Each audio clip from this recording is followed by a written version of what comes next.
সকলকে আমার আন্তরিক শুভেচ্ছা ও ভালোবাসা জানাই। আসসালামু আলাইকুম। আজকে একটি বিশেষ অর্থনৈতিক ব্যবস্থা নিয়ে আপনাদের সম্মুখে দু চারটি কথা বলতে চাই। সেটি হলো মুক্তবাজার অর্থনীতি। এই মুক্তবাজার অর্থনীতি হলো এমন একটি অর্থনৈতিক ব্যবস্থা, যে ব্যবস্থাটি এখন সারা বিশ্বেই প্রত্যেকটি দেশই তার দেশীয় অর্থনীতিতে ব্যবহার করে যাচ্ছে। পূর্বে অনেক দেশই ছিল,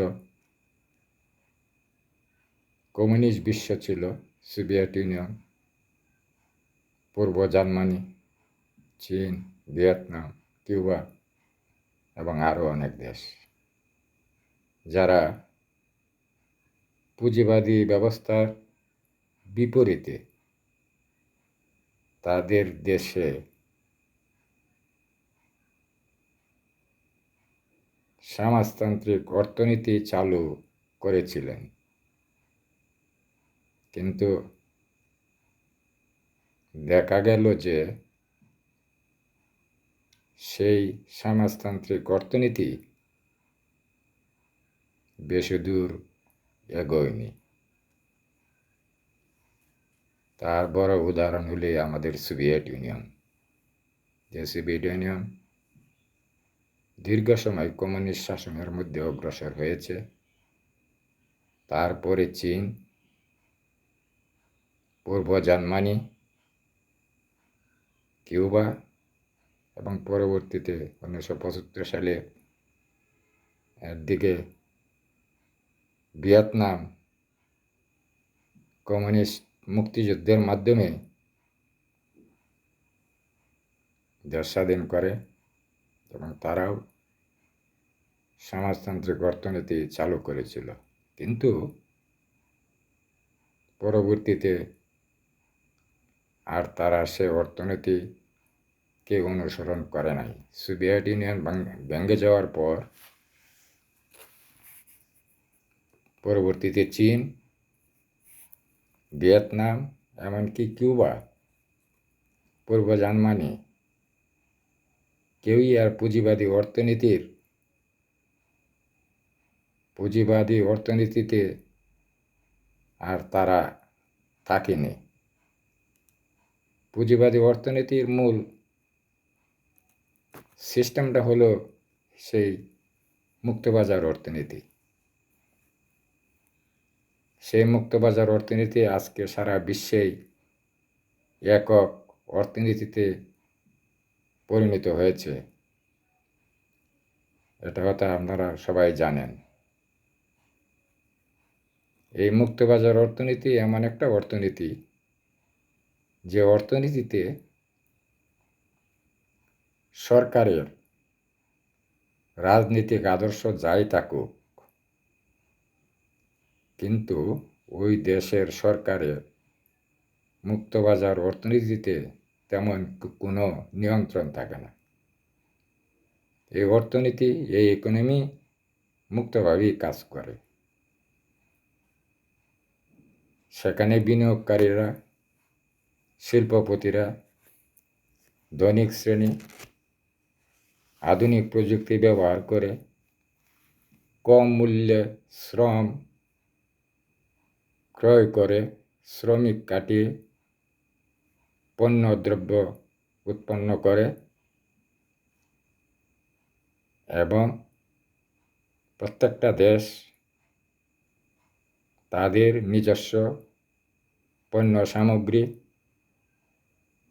এবং গুণগত মান রক্ষা করে তারা অগ্রসর হয় এবং সারা বিশ্ব নিয়ে এটার একটা প্রতিযোগিতা থাকে চাহিদার।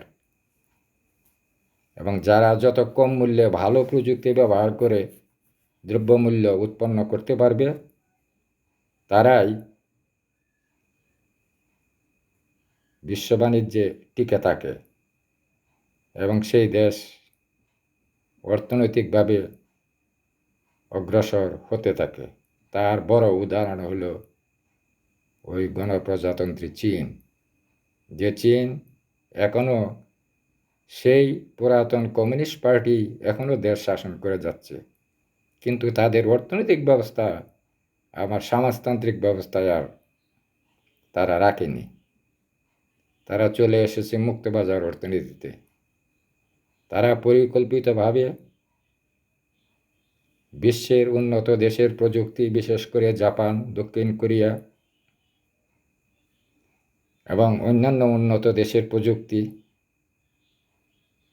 ক্রয় করে হোক এবং নিজেদের উদ্যোগে হোক, বিজ্ঞান প্রযুক্তি শিক্ষা নিয়ে হোক, তাদের দেশকে তারা মুক্তবাজার অর্থনীতিতে অগ্রসর করতে পেরেছে এবং কম মূল্য শ্রমিক ব্যবহার করে তারা মোটামুটি ভালো মানের পণ্য উৎপন্ন করতে পারছে এবং তাদের দেশকে নির্ভরশীলতার দিকে অগ্রসর করে নিচ্ছে। এতে কোনো ভুল নেই, এটা হয়তো আপনারা সবাই জানেন। আজকে চীন অর্থনৈতিকভাবে অত্যন্ত শক্তিশালী একটি দেশ। তার কারণ তারা মুক্তবাজার অর্থনীতিকে অনেক দূর অগ্রসর করে নিতে পেরেছে। আর আমাদের রাজনৈতিক আদর্শ যাই থাক, আমরাও কিন্তু সেই অর্থনীতিকেই ফলো করে যাচ্ছি, সেই মুক্তবাজার অর্থনীতি। কাজেই আমাদের দেশে অনেক সময় দ্রব্যমূল্যের ঊর্ধ্বগতি, বিদ্যুতের দাম বৃদ্ধি, গ্যাস তেলের মূল্য বৃদ্ধি, খাদ্যশস্যের মূল্য বৃদ্ধি, এগুলো নিয়ে অনেক আলোচনা সমালোচনা হতে দেখা যায়।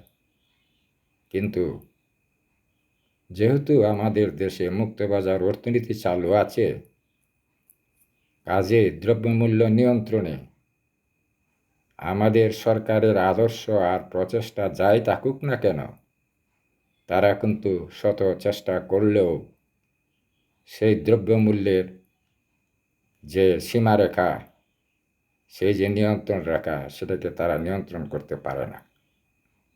আমরা হয়তো এই বিষয়টা অনেকটা ভালো করে বুঝতে পারি না। আজকে বিশ্বে অনেক দেশই এই মুক্তবাজার অর্থনীতির মধ্যেই তাদের গণতান্ত্রিক কাঠামোকে ঠিক রেখে মুক্তবাজার অর্থনীতিকে ফলো করে অনেক দূর অগ্রসর হয়ে গেছে। সে উদাহরণ তো একটা আমি দিলামই, সেটি হলো এই চীন এবং পৃথিবীর অন্যান্য দেশ, দক্ষিণ কোরিয়া, তাইওয়ান, মালয়েশিয়া, সিঙ্গাপুর এবং ইউরোপের দেশগুলো, আরও উন্নয়নশীল দেশ আছে যারা মুক্তবাজার অর্থনীতিকে ফলো করে অনেক দূর তাদের অর্থনীতিকে অগ্রসর করে নিতে পেরেছে। এর জন্য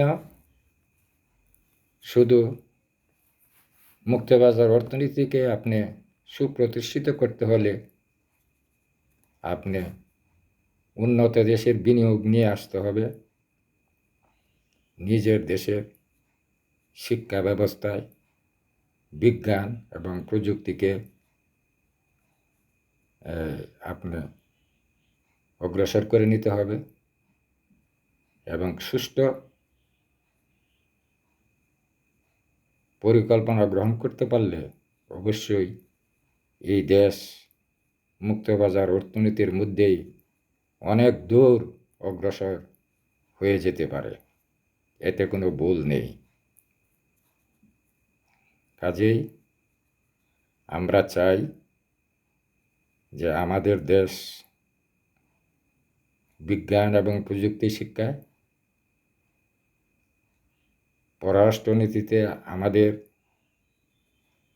উন্নত দেশের সাথে সহযোগিতা, প্রযুক্তি বিনিময় এবং সুষ্ঠু পরিকল্পনা এবং ভালো বিনিয়োগ নিয়ে আসতে পারলে অবশ্যই আমরা এই মুক্তবাজার অর্থনীতির মধ্যেই একটি উন্নত দেশে পরিণত হতে পারব, এতে কোনো সন্দেহ নেই।